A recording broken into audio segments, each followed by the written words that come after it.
Hello बच्चों, let's start the question and the question says in protozoan classification is based on पहला है हमारे पास locomotory organelle, ऑप्शन बी है हमारे पास mode of feeding, option C है size and shape and option D है mode of reproduction. So let's start with our key concept. The key concept of this question is protozoan. ये हमारा की concept है. अब प्रोटोजोन क्या होता है? ये आपके माइक्रोस्कोपिक यूनिसेलुलर प्रोटिस्ट है. यूनिसेलुलर प्रोटिस्ट है और इनका जो मोड ऑफ न्यूट्रिशन होता है वो होता है heterotrophic. Heterotrophic mode of nutrition होता है. ये आपके होलोजोइक भी हो सकते हैं, सैप्रोबिक भी हो सकते हैं एंड पैरासाइटिक भी हो सकते हैं. अब on the basis of locomotory organelles इनको क्या करा गया है? इनको डिवाइड किया गया है इनटू 4 ग्रुप्स. किस बेसिस पे? On the basis of locomotory organelles. तो प्रोटोजोआ को हमने डिवाइड किया गया है मैस्टिकोफोरा में, सार्कोनोडीना में, स्पोरोजोअन में एंड सिलिएट्स में. सो सबसे पहले हम बात करते हैं अबाउट मैस्टिकोफोरा. मैस्टिकोफोरा अब ये क्या करते हैं? ये पोजेस करते हैं फ्लैजिला.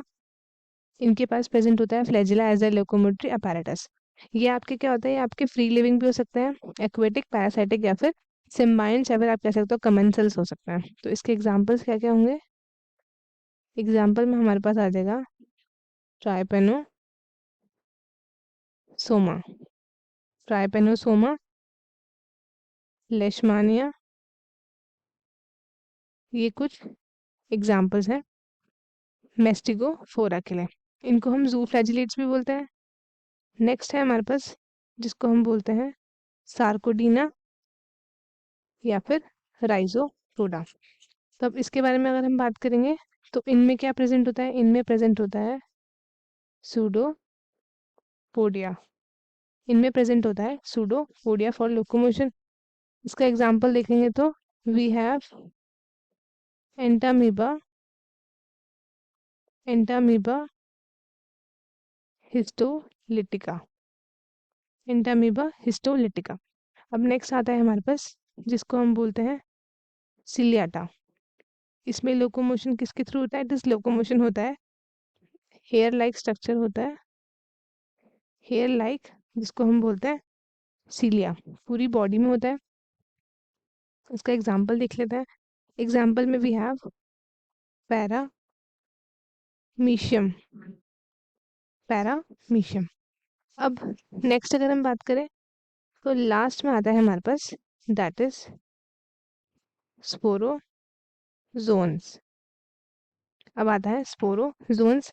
अब इसमें क्या होता है? इसमें आपकी जो स्पोरोजोन्स की बॉडी होती है वो सराउंड होती है किससे? इलास्टिक से या फिर फ्लेक्सिबल मेम्ब्रेन, जिसको हम बोलते हैं पेलिकल.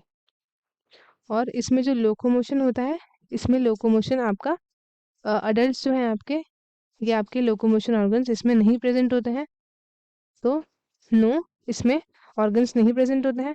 तो इसलिए हमारे पास ये है स्पोरोजोन्स. ये आपके नॉन मोटाइल होते हैं एंड ये आपके डिवाइड होते हैं किसी भी लोकोमोटरी ऑर्गन्स के. अब इसके एग्जाम्पल देख लेते हैं. इसके एग्जाम्पल में हमारे पास आता है प्लाज्मोडियम, प्लाज्मोडियम. तो अब हम चलते हैं क्वेश्चन की तरफ. क्वेश्चन में हमसे क्या पूछा है? क्वेश्चन में पूछा है in protozoa classification is based on. पहला है हमारे पास लोकोमोटरी ऑर्गन, दूसरा है हमारे पास मोड ऑफ फीडिंग, तीसरा है size and shape and last है हमारे पास मोड ऑफ रिप्रोडक्शन. तो correct option option A, that is locomotory organs, and बाकी ऑप्शन हमारा क्या हो जाता है? गलत हो जाता है. तो हेंस ऑप्शन ए जो है हमारा करेक्ट है. स्टूडेंट्स, आई होप आपको क्वेश्चन अच्छे से समझ में आया होगा. All the best and thank you.